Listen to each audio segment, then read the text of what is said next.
Hi, this is discuss leading for consciousness studies, and we lead we studied leading before 2 hours to lead the consciousness research, and now discuss. And firstly, we introduce ourselves. Please, Aniko. Hi, I'm Aniko Kustor, and I'm a PhD student at Monash University. Yota. Hi, I'm Yota Kashima. I'm doing research assistant at ATL, Monash University. Okay, thank you. And me, I'm Ryoichi Watanabe at Kyoto University and a PhD student. And today we will talk about the study titled Neurons Learn by Predicting Future Activity, written by Archer Lukazak, Blue L. McNaughton, Yoshimasa Kubo, published by Nature Machine Intelligence, and published 25 January, so recently in 2022.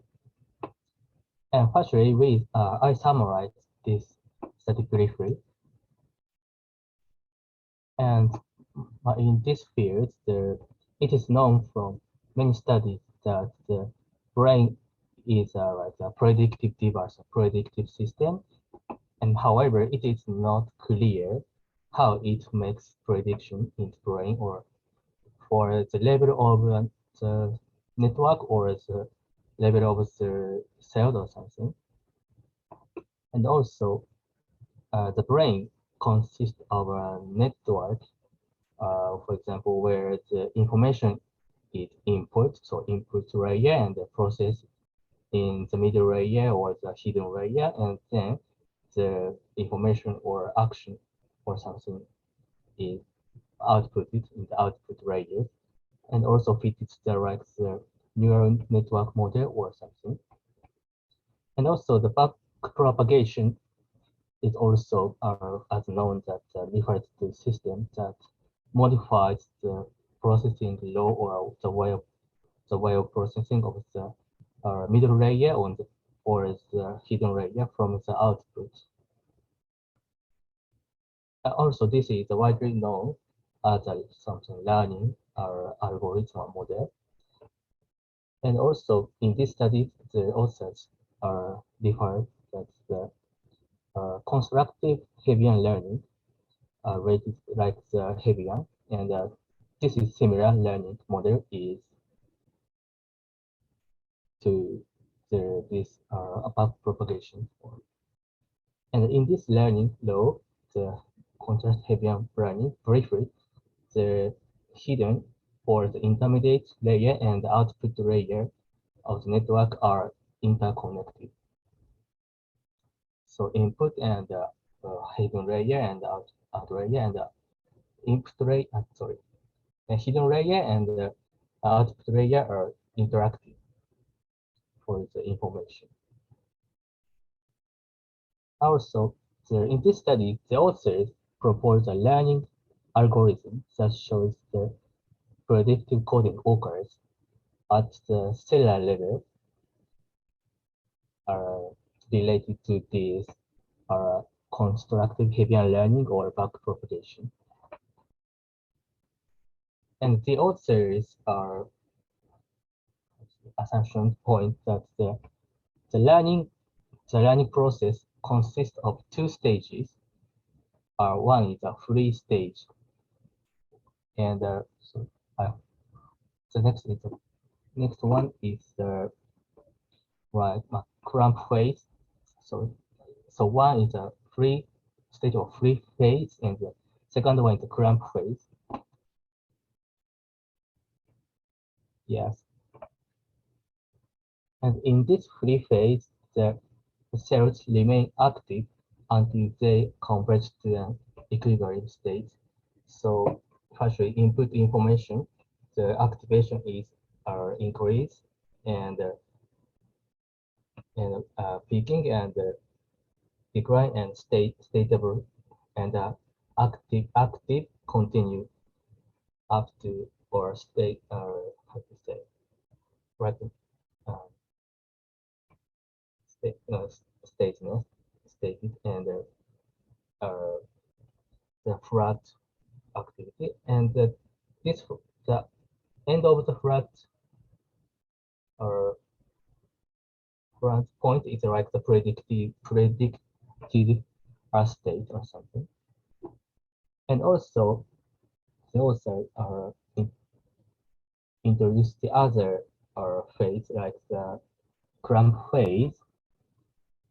They are categorized something the 1 or 0 in the output and coverage the equilibrium state. So the free phase is right up and down and stable. But for in contrast of the right cramp phase, something that after of learning, so input information and activated and then the after learning the output is like the category like categorization something 0 or 1. So right if it is 1 something, the right activation is higher, and if the category so output is 0, so partially activated, and if the endpoint is 0, so something 0, and the predicted activity by cramped phase 1 is the lower or something. This is after learning, and in this study point is that and the authors shows the difference between the prediction from the free phase point and the prediction from the cramp phase. And this difference is how to say is related to the wire of the Hebbian loop and the connection between the some cells. So right the presynaptic and aftersynaptic, the connectivity is modulated by this the gap between the predicted activity between the cramp phase and free phase. And this is some model or learning algorithm proposed by the authors. And then in this study, these authors adapted this learning law or learning algorithm to some experimental data, such as the handwriting number recognition task and the normal or normal activity of awake or sleeping animals brain activity data. Then a simulation were performed to explain this data well fitted to this learning algorithm. And the study shows that this learning law or learning algorithm is fitted these data. And additionally, the study shows that the experimental and computational approaches predict learning loops can also be derived from ecological constraints and cells, such as the metabolic energy of cells. Sorry, this is my summary. And also in these studies, the authors discussed about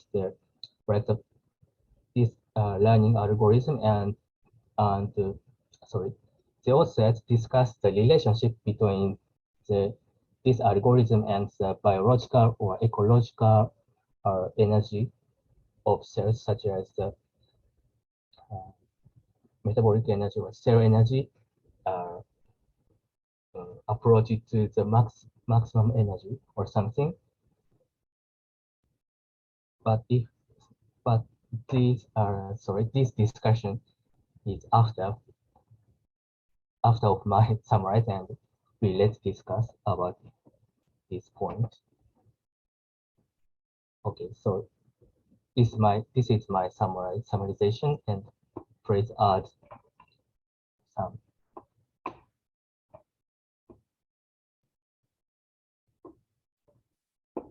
Okay, so first, so this paper proposed some learning rule at the cellular level. That's the first thing. And I think that the point is that the learning rule can be derived from some equation related to metabolic processes. And the idea is that by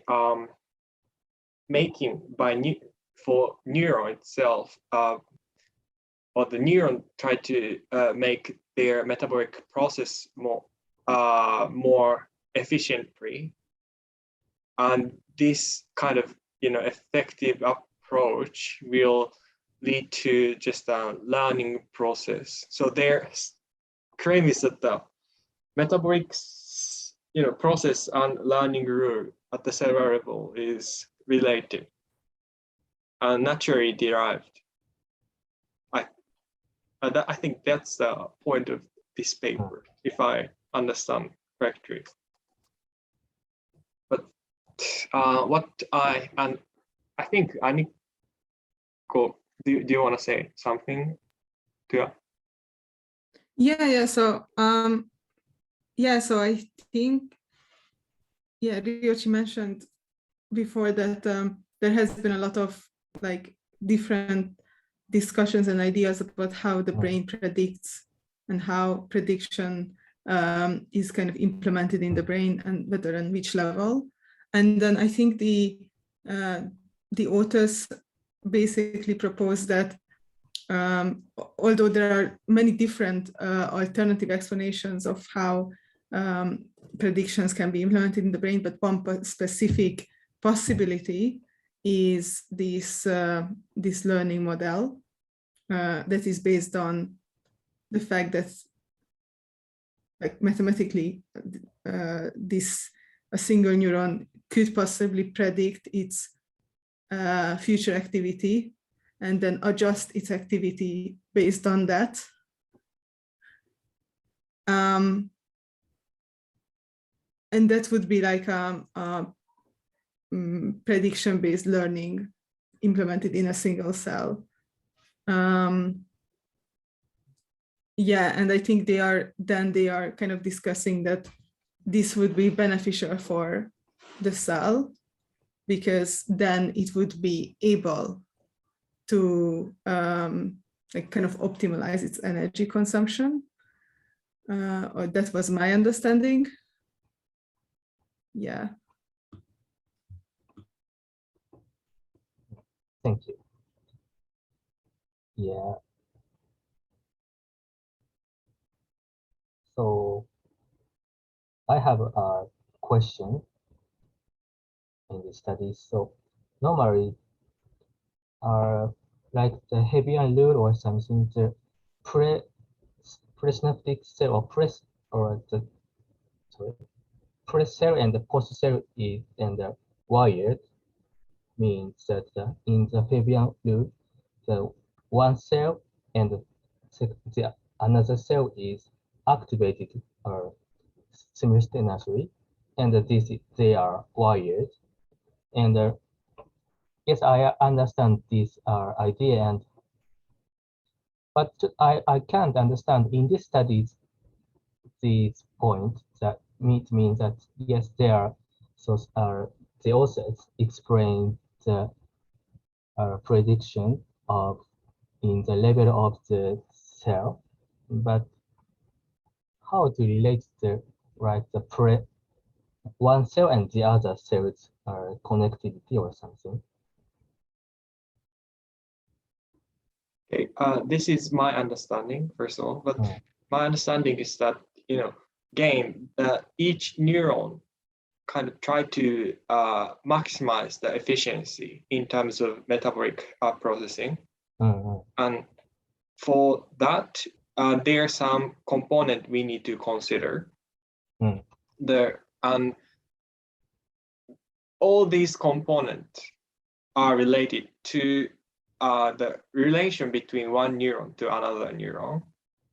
Because first, in terms of the energy consumption, according to this paper and also other reference mentioned in this paper, I think most of the energy consumption at this one neuron comes from the electrical activity.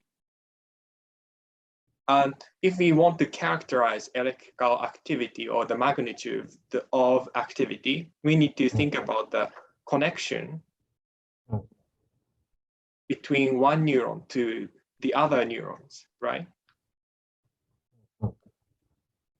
So, and that's the first thing. And the another thing is that the energy supply component, and this paper says that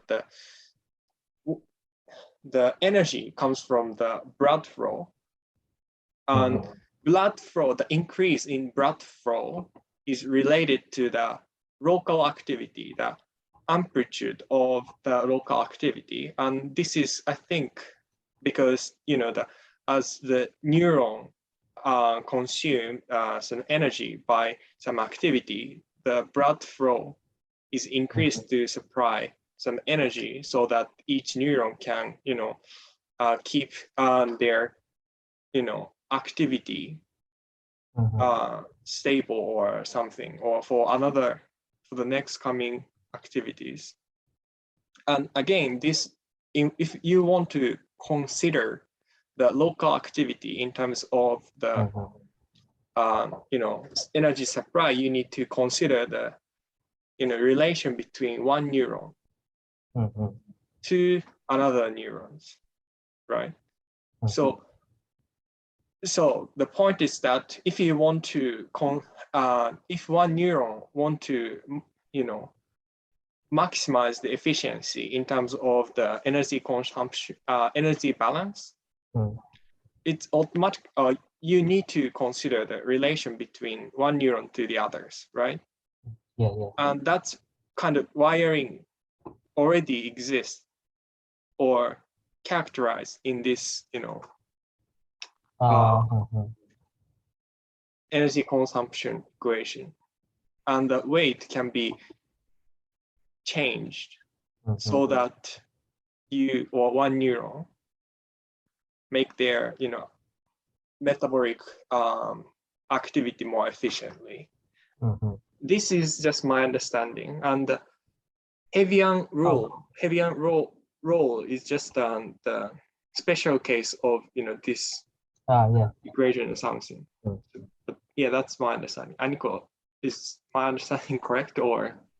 I mean, yeah, I'm also just, this is my interpretation, but yeah, so I think this is important that you have a kind of balance or imbalance between whether a single neuron increases its activity and then it requires more energy to support the activity, and then which is potentially maybe the neuron do not wants to just be active, but maybe it just wants to preserve the energy. But then at the same time, on the neuronal population level, so like a single neuron is unlikely to influence blood flow and like oxygen intake or oxygen kind of resources. But then on the population level, if a neuron can kind of influence other neurons to use their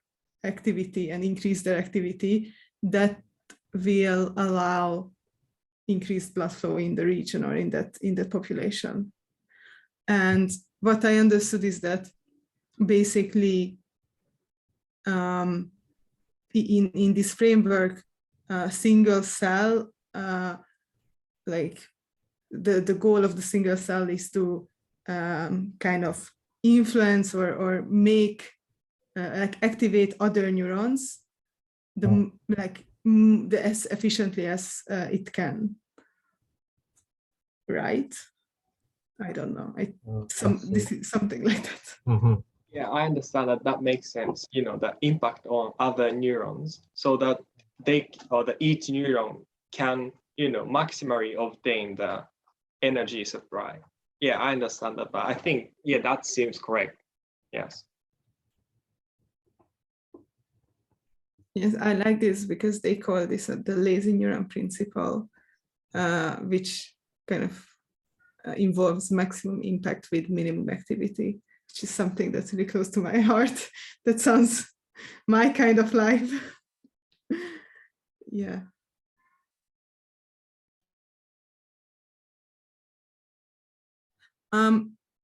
If I can have a question, I wasn't actually that familiar with this idea about what is the function of spontaneous activity.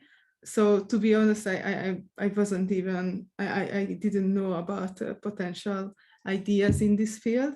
And I find it very interesting, this proposal. So the authors proposed that basically, so in fact, spontaneous neural activity is not noise, or mostly not noise, but it's more similar to evoked activity, and they are kind of talking about these pockets of kind of population bursts, and then they say that one potential explanation is that the spontaneous activity is some kind of training data for the neurons, and basically they can optimize their internal predictions based on the spontaneous activity.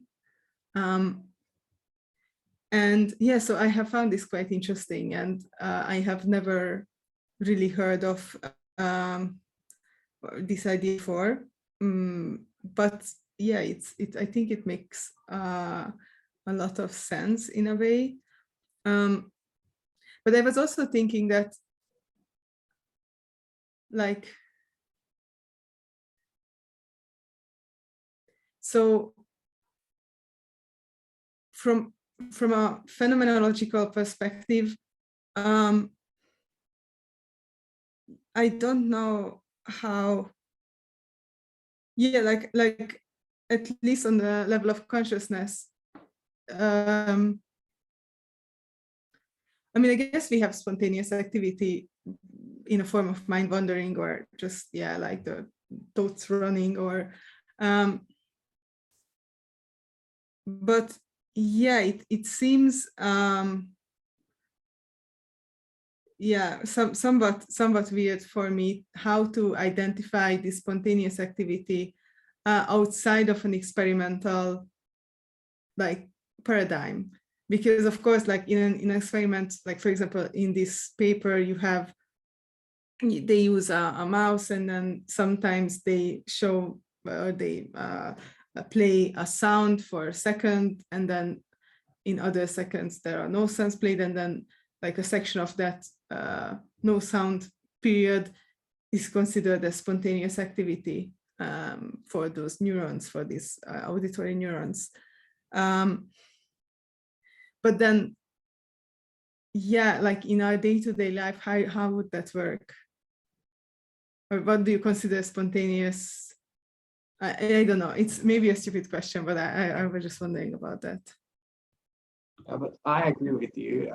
I think when you say spontaneous activity, it includes many different types of activity. Like, again, like you mentioned that the difference in terms of the level of consciousness.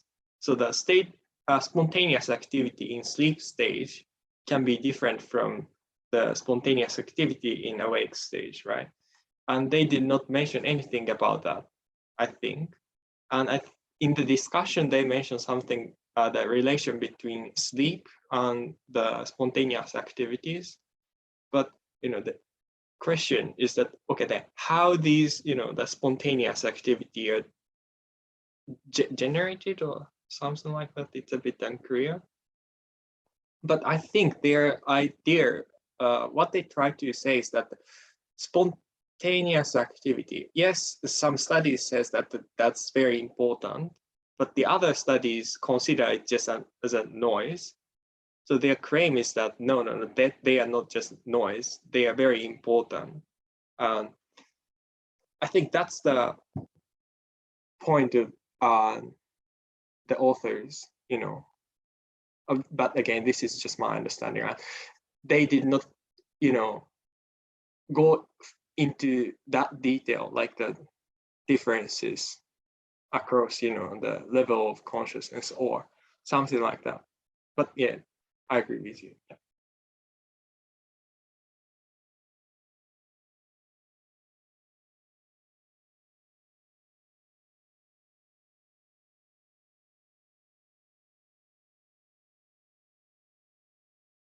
Yeah, also I'm wondering. So So they also mentioned something about the different scale of prediction. And this paper mentioned that the prediction at the level cell. And they, in the discussion, they mentioned that, also there are some kind of predictive circuits, so the circuit level predictions. And it's a bit, I agree that this discussion is all beyond this paper, but I'm wondering the relation between the cell level prediction and the, the circuit level prediction, and if we can think about like a relation between these two, then maybe that will help Aniko's question, because spontaneous activities can be again characterized, or if you look at the more coarse level brain activity, you can see different types of activity. For example, in sleep stage, there are different sleep stage, right? And the EEG activities are different. And if we can have a relation between that kind of coarse activity and the fine activity, like at the cell level, then we can infer what each neuron predicting based on the large scale activity. But this is just my idea, so I'm not sure whether it's possible or not. So in that, what do you think, or do you have any idea what the goal of the prediction is? Because I think what this paper does well, in my opinion, is that it kind of explains why a single cell would have an advantage if it's able to predict its activity and then learn and adjust its activity based on that, because of this energy consumption, like maximalization. But then do you think then that the same process would scale to the population of neurons level, or and then where does it stop?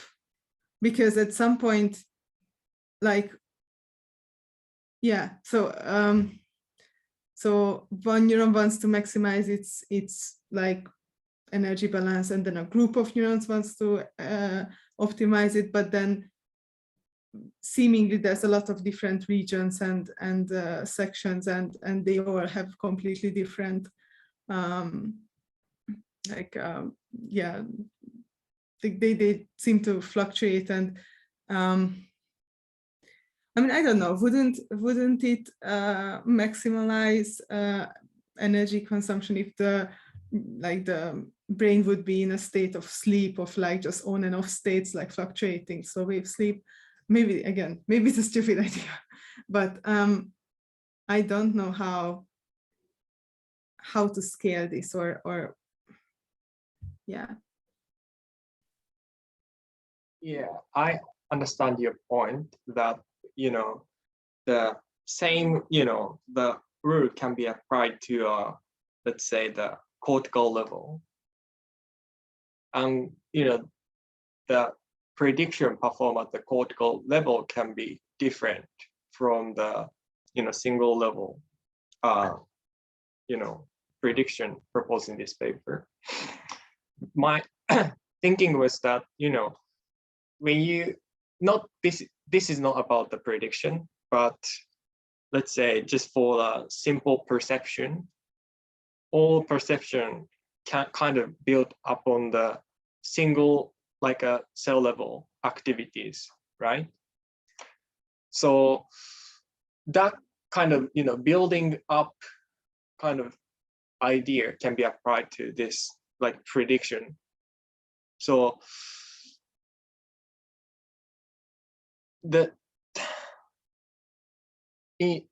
yeah, so the same, built up strategy can be applied to, make a higher level prediction, not the single level prediction. Because if you're talking about the single level prediction, it's not, interpretable for human beings. And this is the same for the, just a single level activity for perception. Let's say, just say, that detecting this kind of, some part specific, degree of, line. That kind of, understanding is not like interpretable, but, the combination of these, prediction at the single level can build something like a higher level. And then that will,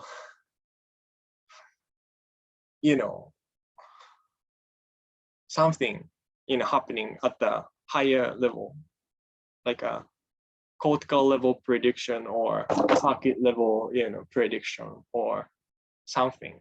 I don't know, but does it make sense?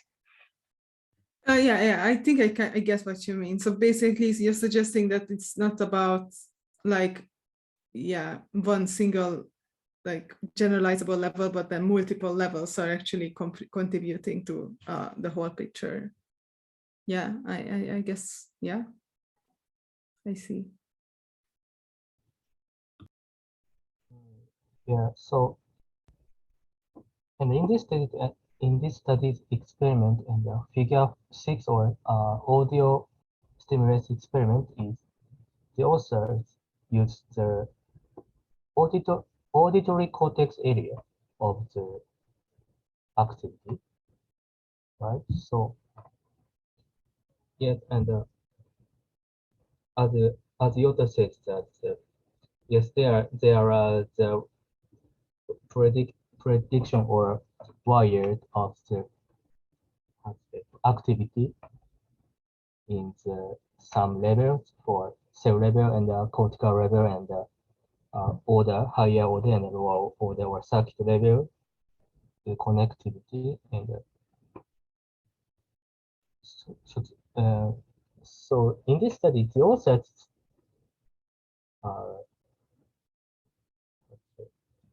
focus which are sorry. In this study, the resting or sleeping and awaiting activity, which level of the connectivity the authors discussed? I think in this study, like there has a short distance level or in same region, or in this study, for example, the auditory cortex connectivity, the authors are examined in the figure 6 or auditory spontaneous activity. So in this study, the authors which level connectivity discuss? I think just a cellular level, so the axon Yeah. synapses. So, and this is the same cortex. On that point, I think in the discussion, they mentioned like of course, different types of neuron have different types of synaptic connectivities. Sometimes it's very long, sometimes it's just a local connectivity. But I think, their approach or the model can be, generalizable to any like types of neurons. Oh.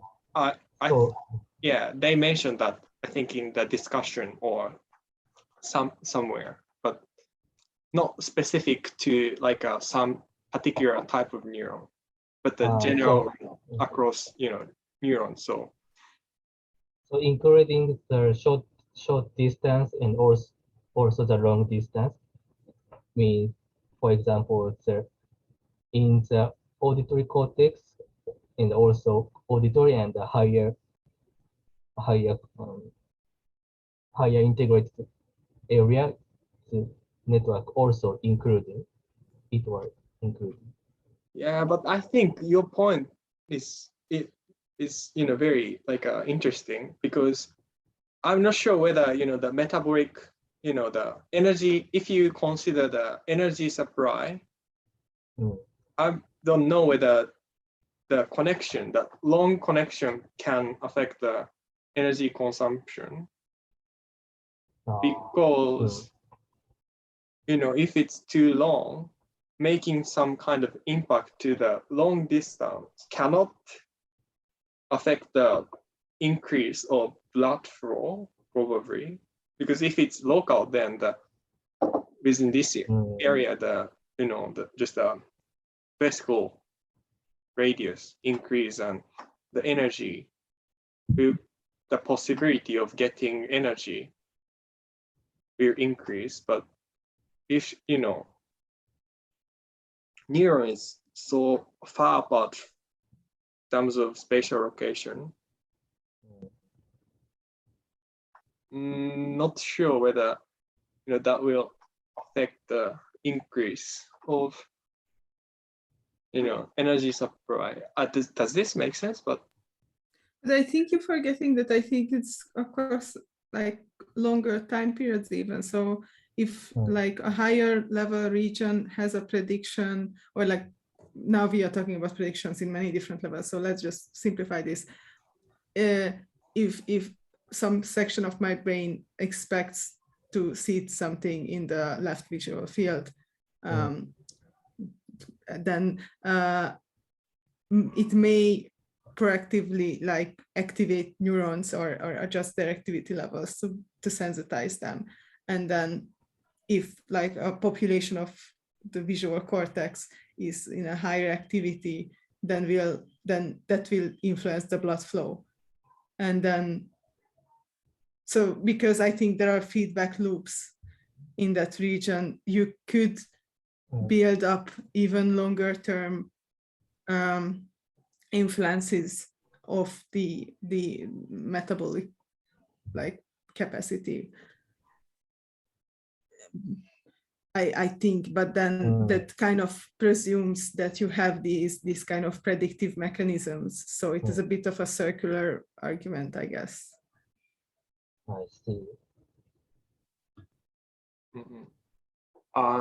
Did they mention anything about the time scale of this, predictive stuff? I think they mentioned the 10 millisecond, 100 millisecond time, window, but I don't know whether it is for the prediction or something.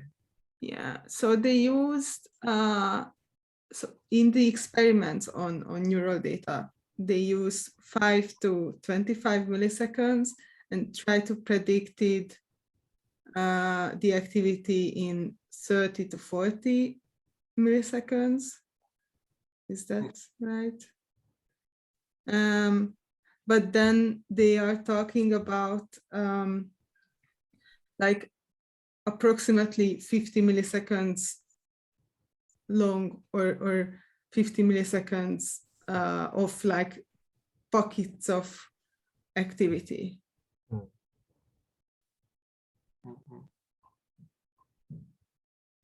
Yeah. Yeah. I found a sentence in the discussion saying that the biological neurons have a variety of cellular mechanisms that operate on timescales of roughly 10 to 100 milliseconds, suitable for implementing predictions. So based on this, they are like the timescale should be less than 100 milliseconds, I think. So not let's say like 1 second or longer. So I don't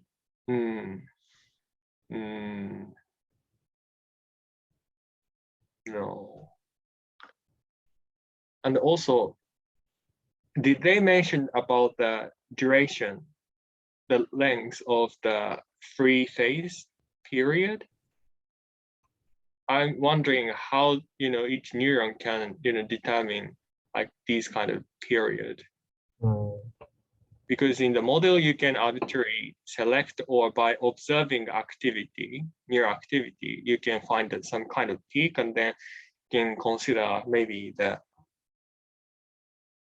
time duration before the peak as a free phase or something. But my question is that can neuron decide the free phase period and also the clamped period? Are they like a kind of derived from their equations or arbitrarily select? That's another question.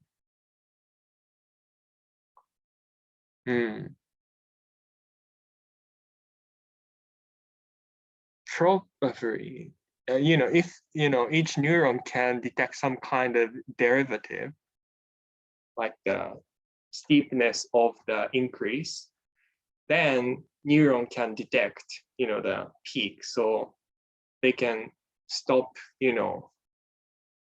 training and do some kind of another training after the peak. But yeah, probably neuron can somehow know the peak or the duration.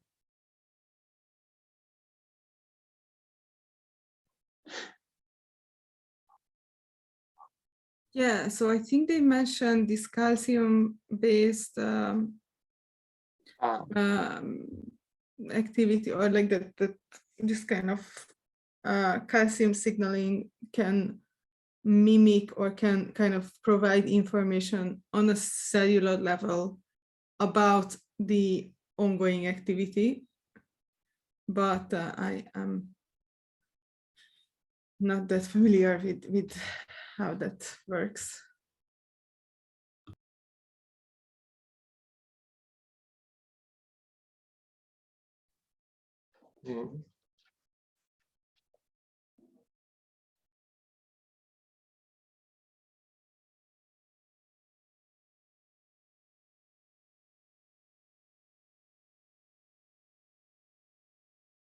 Another interesting point is that this is what I mentioned previously, like the building up ideas. So every time when I listen to some talks or read paper about predictive coding, I don't know what kind of prediction the brain makes. So predicting what? But like if we take the building up idea, we can automatically construct some higher level like a prediction. And in that sense, this paper is really interesting.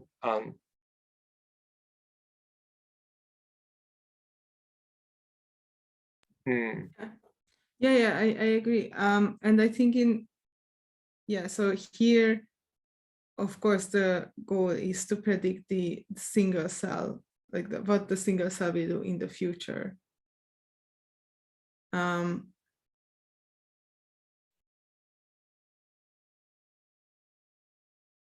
So yeah, so I guess then you could also, for example, predict the activity level of a population of neurons in the future, or kind of try to optimize for that.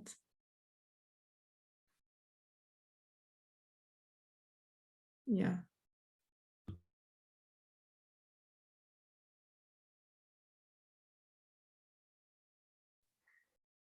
I forgot to time, but do you know how long have we been discussing? I think maybe like 50 minutes, maybe 45. Okay. Then should we finish our discussion now? Yeah, I think I don't have any more questions. Ruchi? Okay. Okay. Mm. Okay, then see you next week. Mm.